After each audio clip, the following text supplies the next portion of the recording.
قائمة آسيا المثالية، البطولة الآسيوية والظلم، ضم أيمن حسين واستبعاد التعماري. السلام عليكم ورحمة الله. غاب الجناح موسى التعماري عن التشكيلة المثالية لكأس آسيا في كرة القدم رغم قيادة منتخب الأردن إلى المباراة النهائية للمرة الأولى في تاريخه. وسجل التعماري 3 أهداف خلال مشوار الأردن الذي توقف في المباراة النهائية أمام حامل اللقب القطري، وكما يقولون حامل اللقب بأشياء. صراحة شاهدنا هذه المباراة، الله المستعان.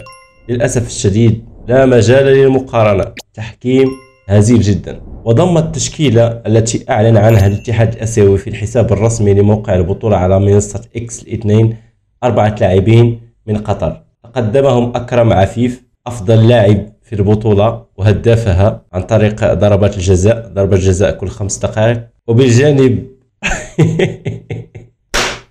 أزلت ورب الكعبة.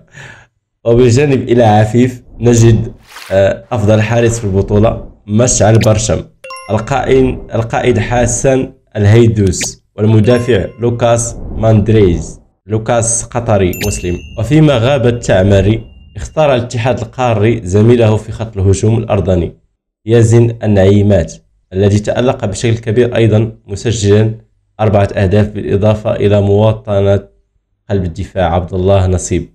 كما غاب عن التشكيلة المثالية نجم توتنهام الإنجليزي سون هيونغ مين رغم قيادته كوريا الجنوبية. الله المستعان، كيف يغيب سون، لاعب ما شاء الله صراحة، رغم أنا صراحة أعشقه في كرة القدم، تكتيك لعب، ويغيب عن التشكيلة. أين المؤهلات؟ أين كيف يتم اختيار التشكيلة؟ هل يتم دفع المال أيضا كما تم دفع المال للحكم؟ وظهر مواطنه الشاب لي كانغ لاعب باريس سان جيرمان الفرنسي. فرنسا والمال وقطر والمال. ما رأيكم صراحة؟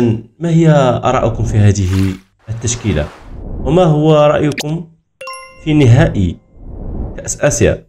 أنا صراحة شاهدت المباراة، لنكن يعني منصفين في الأمر. الأردن يستحق اللقب دولة التحكيم الذي تم شراؤه بالطبع. هذه الأشياء لا تهمنا صراحة. فمن فاز لا يغني ولا يسمن عن جوع، أي شخص فاز. كرة القدم مجرد لعبة في نهاية المطاف. لا تنسوا الإعجاب بالفيديو، الاشتراك في القناة، التعليق يحفزنا. لا تنسوا كثرة الصلاة والسلام على حبيبنا محمد صلى الله عليه وسلم، وكثرة ذكر الله، فهذه الأشياء التي قد تنفعنا في الدنيا والآخرة. أما كرة القدم مجرد كرة من الهواء لا تغني ولا تسمن من جوع. ولكن أهم شيء معشر المسلمين، بارك الله فيكم، القضية الفلسطينية، لأن هذا يجب أن نتكلم عنه، خصوصا ما رأينا في الأردن. يعني شجعنا الأردن كل هذه الأمور، ولكن يكون شقيقك يموت وأنت تحتفل أشياء صراحة. ماذا نقول؟ استغفر الله العظيم واتوب إليه. المواقف أظهرت حقيقة الرؤساء والملوك، ولكن هذه كرة القدم أظهرت حقيقتنا نحن الشعوب. إذ كنتم نسيتم نحن لا ننسى. الناس تموت كل يوم، شهداء، شجعان، أبطال حقيقيين، من يجب أن يكونوا في التشكيلة الرسمية للأبطال والأداء.